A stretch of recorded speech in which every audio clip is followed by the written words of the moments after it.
Dinda buru-buru meninggalkan toko tempat usahanya.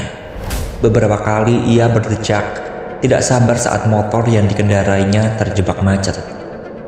Pikirannya terus saja tertuju pada Bu Nawang. Mengingat beberapa saat lalu, wanita itu menelponnya dan meminta untuk segera pulang ke panti asuhan.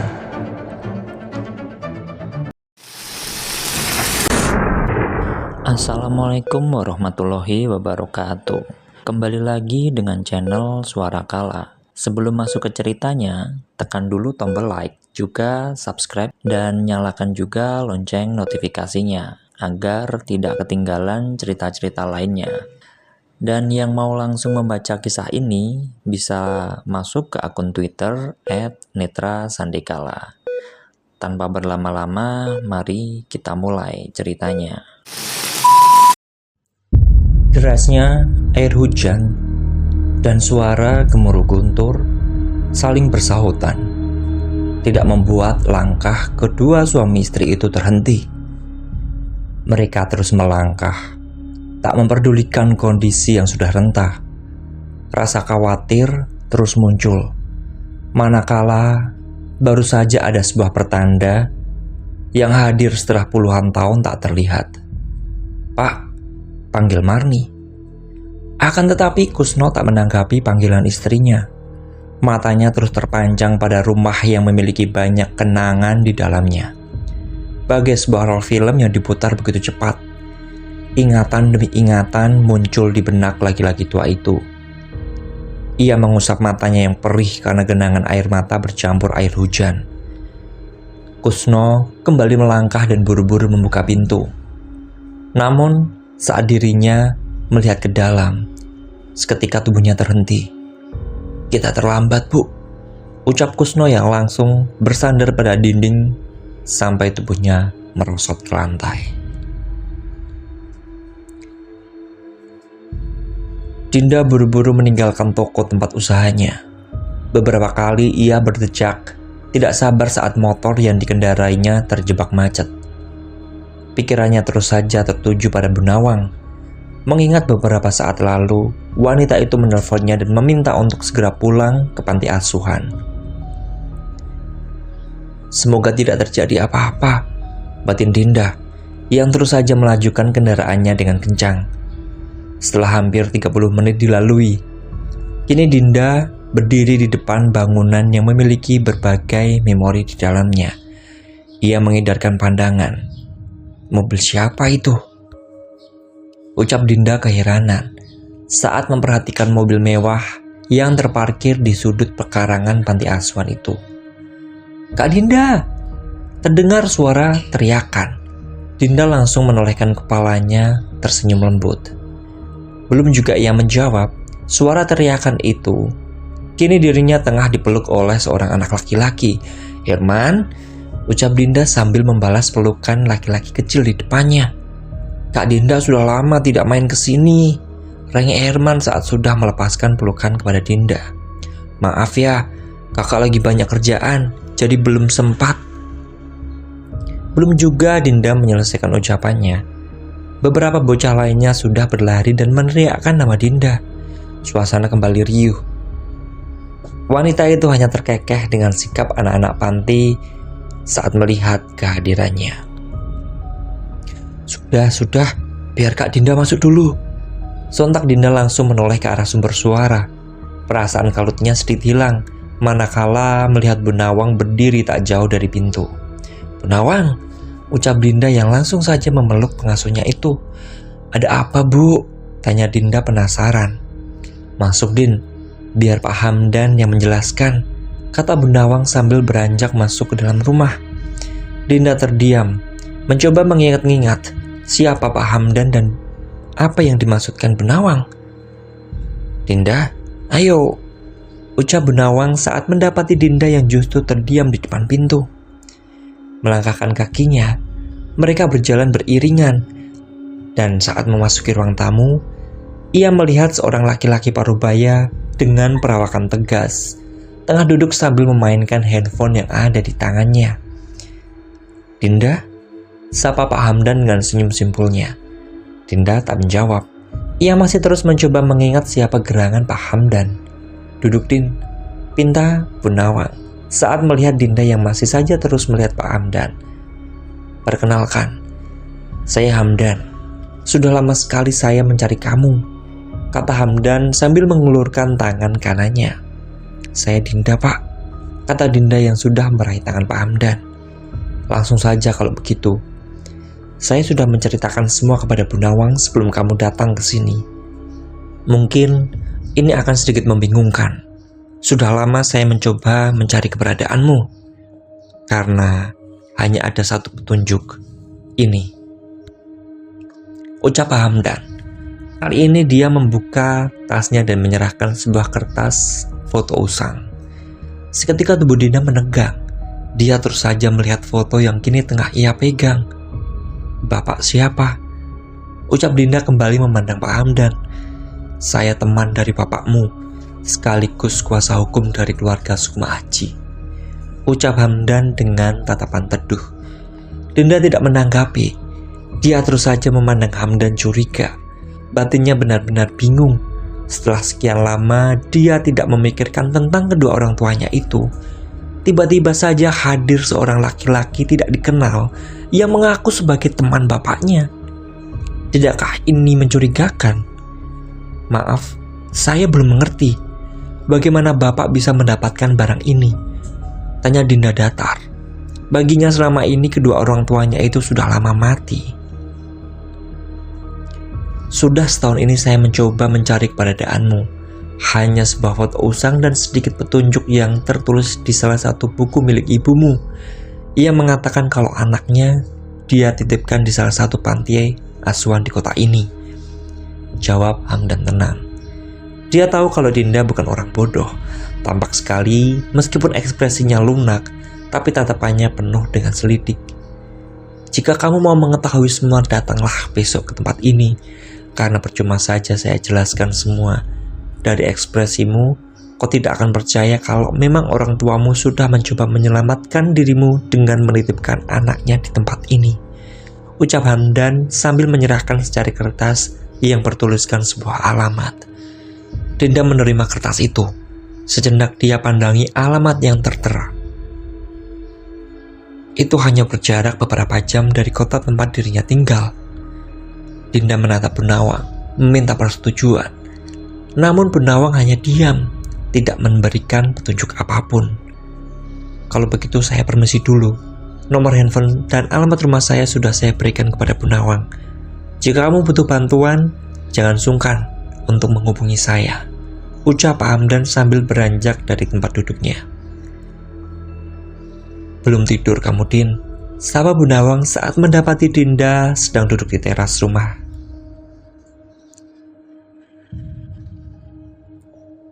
Belum Bu, belum ngantuk. Terima kasih, jawab Dinda sambil menerima secangkir teh dari Bu Nawang. Ibu tahu, pasti kamu masih kepikiran kejadian tadi siang. Bahkan ibu juga kaget, karena selama ini tidak pernah ada yang mencari keberadaanmu, ucap Bu Nawang. Ia memandang ke arah depan. Ingatan bagaimana dia pertama kali menemukan Dinda masih terpeta jelas di kepalanya. Bahkan kejadian itu seperti baru saja terjadi kemarin. Kamu itu sudah besar ya Din, ucap Bu Nawang yang sekarang sudah melihat ke arah Dinda.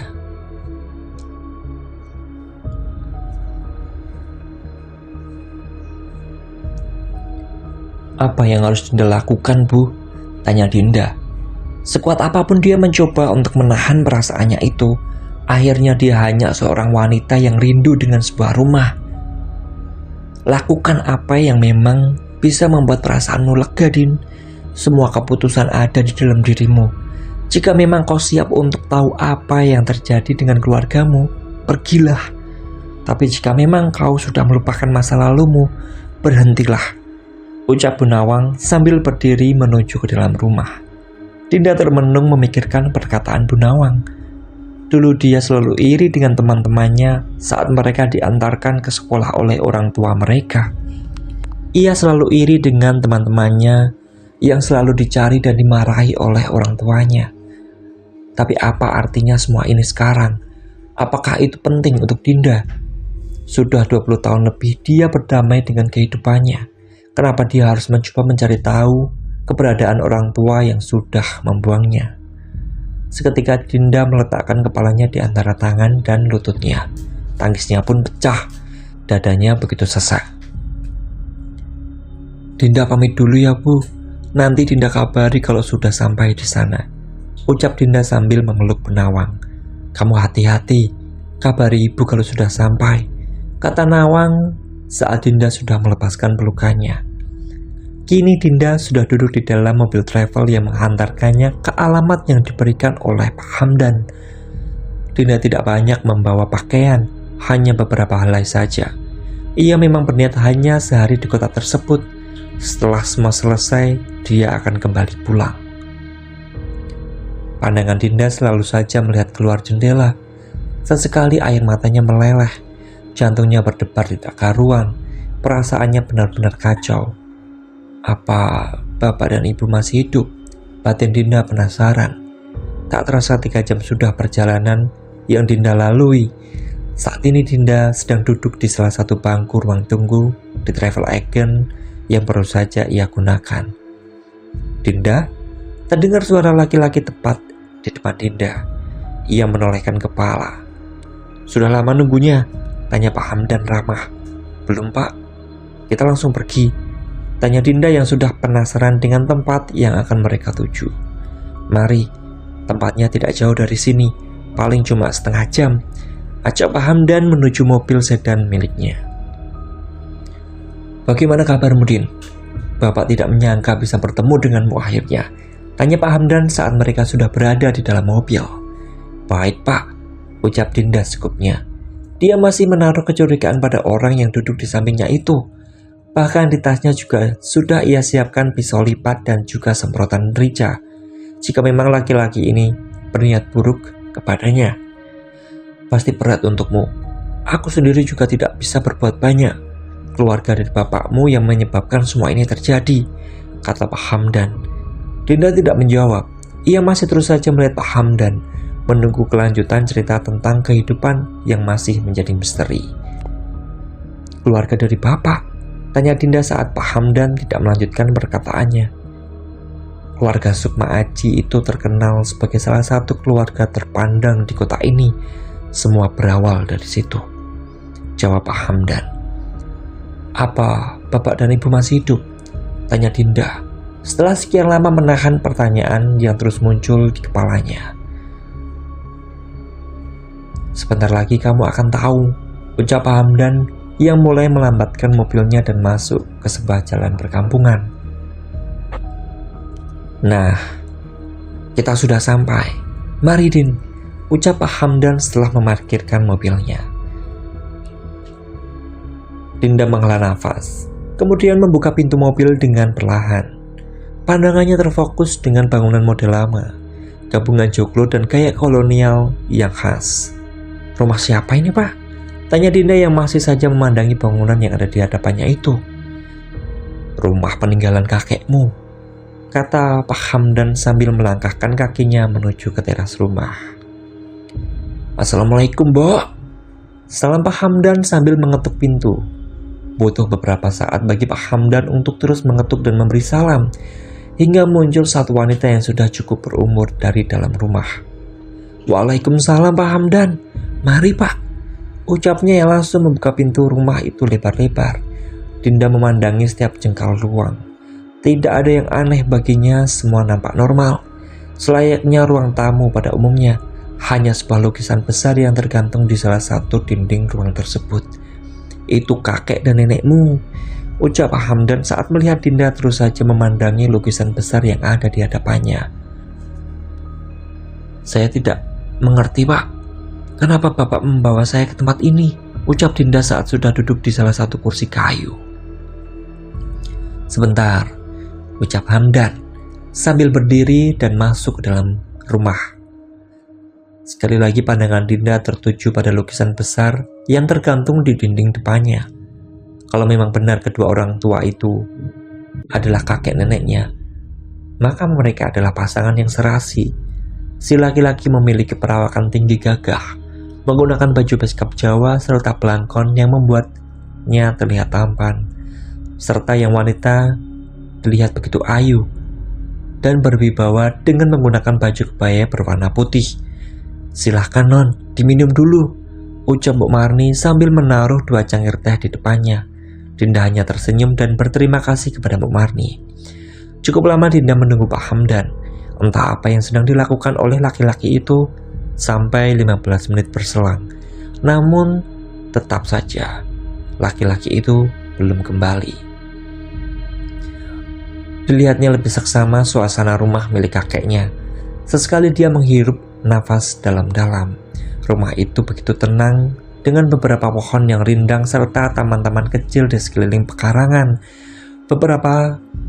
Berbeda sekali dengan kehidupan Dinda selama ini saat masih berada di panti asuhan yang tak pernah sepi. Hingga matanya menangkap sesuatu. Ada seorang wanita yang sedang duduk di ayunan yang terbuat dari ban bekas. Lama Dinda mengamati wanita itu. Meski terlihat cantik, namun entah kenapa perasaannya sedikit terganggu. Meski terlihat cantik, namun entah kenapa perasaan Dinda sedikit terganggu dengan kehadirannya. "Sini Din," terdengar suara Pak Hamdan dari arah belakang Dinda. Dinda melihat Pak Hamdan membawa beberapa buku dan dokumen. Dinda mengambil satu buku bersambul kulit. Bibirnya tersenyum manakala melihat foto dirinya yang sedang bermain di pekarangan panti asuhan. "Ibumu tidak pernah sekalipun meninggalkanmu," ucap Hamdan yang kini mulai menyalakan sebatang rokok sambil terus mengamati Dinda. "Sekarang di mana ayah dan ibu?" tanya Dinda setelah selesai menutup album foto yang barusan dilihatnya. "Ajeng sudah meninggal beberapa tahun lalu," ucap Hamdan. Mendengar itu Dinda hanya tersenyum kecut. Sedari kemarin dia memang sudah berusaha untuk tidak terlalu berharap banyak. "Ada yang ingin saya tunjukkan sama kamu, Din," kata Pak Hamdan yang langsung berdiri. Mereka berjalan masuk ke dalam rumah. Kini Dinda tahu kalau keluarganya memang berasal dari orang kaya. "Kita mau kemana, Pak?" ucap Dinda yang masih terus mengikuti Hamdan. Tidak ada jawaban. Hamdan terus saja melangkah hingga ia berhenti di depan pintu kayu. Kemudian dia membuka pintu itu dengan perlahan. Ternyata itu adalah salah satu kamar tidur yang cukup luas. "Masuk Din," ucap Hamdan. Dinda bergeming. Ia tetap berdiri di luar pintu. Ada alasan kuat untuk tidak mengikuti laki-laki yang ada di depannya. "Tidak perlu takut, lihatlah," ucap Hamdan saat melihat Dinda masih saja berdiri di luar. Dinda melangkah masuk. Pandangannya masih terus menatap Hamdan lekat-lekat. "Ahmad, bapakmu," ucap Hamdan. Jantung Dinda terasa terhenti. Pandangannya yang selalu menatap Hamdan kini berubah menoleh ke arah ranjang yang ada di ujung ruangan. Dinda terpaku. Ia terus saja melihat laki-laki yang sedang berbaring di atas tempat tidur besar itu. Dinda bergerak perlahan. Matanya dengan jelas bisa melihat sosok ayahnya yang sudah membuangnya ke panti asuhan. Apa yang terjadi dengan ayah? Ucap Dinda penasaran. Setelah kematian Ajeng, tiba-tiba saja kondisi Ahmad memburuk. Badannya tidak bisa digerakkan. Dia hanya bisa bercerita, bahkan untuk makan dan buang hajat pun dia mesti harus dibantu Bu Marni dan Pak Kusno. Semua sudah dilakukan, dari medis hingga orang pintar. Tapi sayang, tidak ada perubahan sama sekali, ucap Hamdan yang kini sudah berjalan menuju sisi ranjang. Mungkin itu karma, karena mereka sudah membuangku ke panti asuhan, ucap Dinda. Batinnya masih terasa begitu sakit dengan perlakuan orang tuanya itu, tapi dia juga tidak tega melihat kondisi ayahnya. Hamdan terus melihat ke arah Dinda. "Saya tahu kamu sakit hati dengan perlakuan orang tuamu. Saya sendiri juga tidak tahu secara pasti alasan kenapa mereka sampai menaruhmu di panti itu. Tapi jika memang kamu mengetahui alasan di balik semua ini, rawatlah bapakmu," ucap Hamdan lantang. Dinda tidak habis pikir dengan kalimat yang diucapkan oleh Hamdan.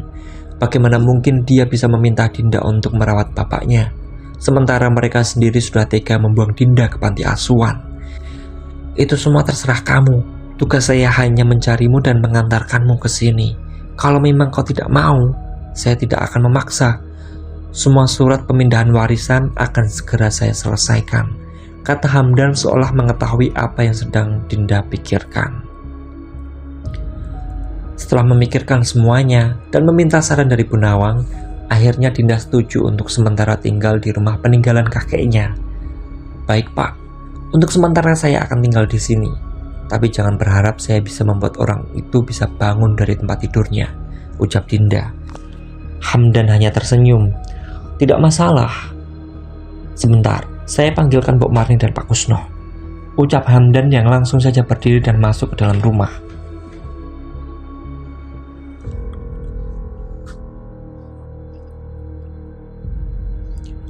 Beberapa saat Dinda termenung, memikirkan kembali keputusannya. Din, ini Pak Kusno dan Mbok Marni, orang yang selama ini menjaga bapakmu dan rumah ini, ucap Hamdan yang kini sedang berdiri bersama dua orang laki-laki dan perempuan yang sudah berumur.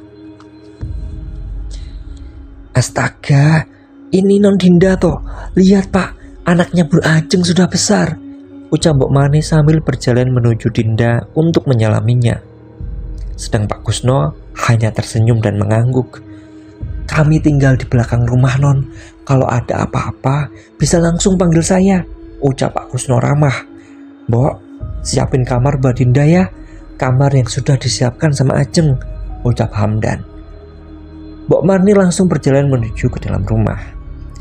Ya sudah, saya pulang dulu Din, kalau ada apa-apa jangan sungkan untuk menghubungi saya, ucap Hamdan yang langsung menyalami Dinda dan Pak Kusno. Seolah seperti sudah diatur, Dinda kini sedang berada di dalam kamarnya. Sesekali dia mengedarkan pandangan mencoba beradaptasi. Pikirannya masih kalut dengan kejadian yang serba tiba-tiba seperti ini. Ia melangkah pelan. Dinda mencoba untuk membuka jendela kamarnya.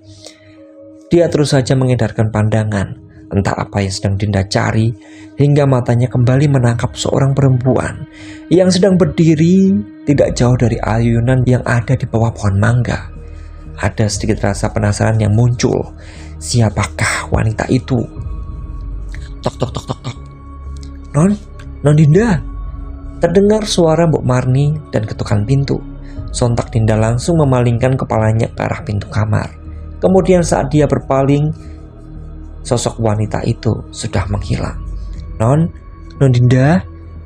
Iya Mbok, masuk aja, ucap Dinda yang langsung berjalan ke arah pintu kamar. Non, makan dulu, sudah si Mbok siapkan, ucap Mbok Marni. Temenin saya makan ya Mbok. Pak Kusno kemana? Ucap Dinda saat sudah duduk di ruang makan. Bapak masih ngurusin tanaman di belakang Non, ucap Mbok Marni yang masih berdiri di samping Dinda. Mbok, ngapain? Sini duduk. Dan panggil saya Dinda, gak perlu embel-embel. Saya tidak nyaman, ucap Dinda yang menarik kursi di sebelahnya. Tidak berani menolak, Mbok Marni langsung duduk di samping Dinda. Habis makan, temani saya ke belakang ya Mbok. Saya pengen tahu apa yang sebenarnya terjadi dengan keluarga ini, ucap Dinda. Seketika raut wajah Mbok Marni berubah. Tidak ada anggukan, bahkan justru ia terlihat sedikit ketakutan. Kenapa Mbok? Ucap Dinda. Enggak apa-apa Non, kata Mbok Marni. Mbok, sudah saya bilang, panggil Dinda, nggak perlu pakai embel-embel Non, ucap Dinda yang mulai cengah. Jadi, ayah tiba-tiba saja tidak bisa bergerak, ucap Dinda keheranan saat mendengar cerita Mbok Marni mengenai kondisi bapaknya. Iya Din, setelah kematian Bu Ajeng, tiba-tiba saja semua menjadi aneh. Bahkan Pak Sukmaji yang biasanya keras tiba-tiba saja menjadi pendiam, kata Mbok Marni. Jadi kakek dan nenek meninggal setahun setelah kematian ibu, tanya Dinda. Dia masih belum sepenuhnya memahami apa yang diceritakan Mbok Marni. Dinda tahu betul ada bagian-bagian yang memang sengaja tidak disampaikan olehnya. Iya, setahun setelah kematian Bu Ajeng, bapak dan ibu kecelakaan. Mereka yang ada di dalam mobil tidak tertolong, ujar Mbok Marni yang mulai merasa tidak nyaman. Saya masih sakit hati dengan kelakuan keluarga ini Mbok. Saya pikir mereka dulu orang yang tidak punya, sampai menaruh anaknya di panti asuhan. Tapi saat saya melihat keadaan rumah ini, justru saya malah merasa sudah dibuang dengan sengaja, ucap Dinda dengan tatapan nanar. Tidak ada obrolan setelahnya. Mbok Marni memilih untuk tidak menanggapi perkataan Dinda. Dia hanya meminta maaf karena memang tidak tahu alasan dibalik masalah yang terjadi di keluarga Sukma Aji. Sore itu akhirnya Dinda hanya berkeliling rumah. Sesekali dia menengok ke kamar bapaknya berharap laki-laki itu sudah bangun. Tapi sepertinya percuma, karena saat Dinda mencoba memanggilnya, Ahmad tak menyaut sama sekali. Malam mulai menjelang. Entah kenapa Dinda tidak bisa tidur dengan lelap. Ada saja pikiran yang masuk ke dalam kepalanya. Suasana terlihat begitu sepi dan tenang. Apalagi dengan rumah sebesar ini. Sedang Mbok Marni dan Pak Kusno tinggal di pavilion belakang rumah. Dinda beranjak. Percuma saja dia mencoba untuk tidur. Matanya masih menyalang. Pikirannya tentang kedua orang tua masih terus silih berganti masuk.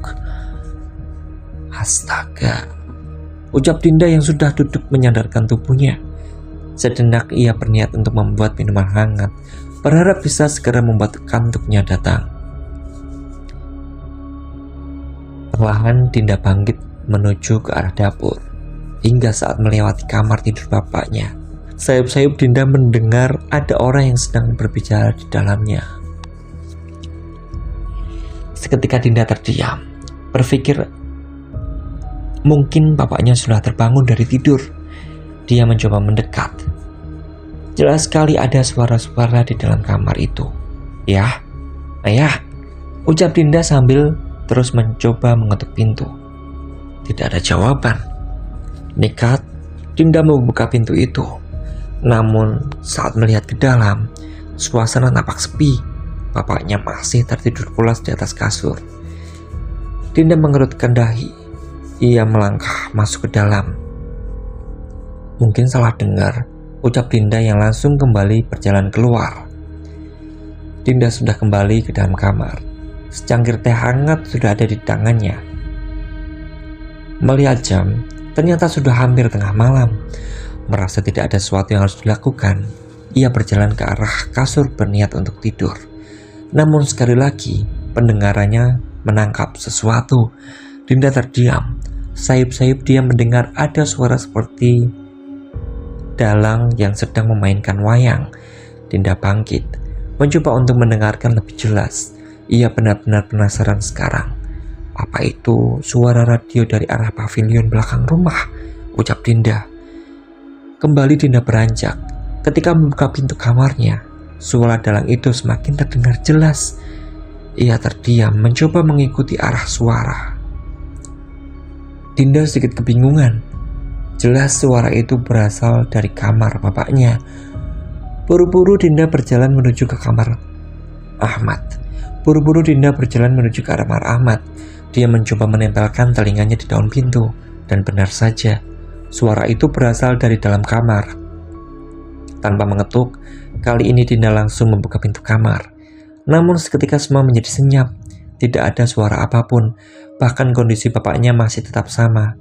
Hanya saja Dinda melihat gorden yang sudah terbuka lebar. Apa ada orang yang masuk? Batin Dinda yang langsung saja melangkah ke arah jendela. Hingga saat dia mencoba menutup jendela, kembali matanya menangkap sosok wanita berbaju putih yang sedang duduk di ayunan di bawah pohon mangga. "Duk, Cah Ayu, kenapa mulih? Lungo, Duk, lungo. Nak, anak cantik, kenapa pulang? Pergi, Nak, pergi." Sontak Dinda langsung menoleh ke arah bapaknya. Kini laki-laki itu sedang berbicara. Matanya masih tertutup. Entah kenapa suasana rumah menjadi jauh lebih menyeramkan. Seketika tubuh Dinda merinding hebat.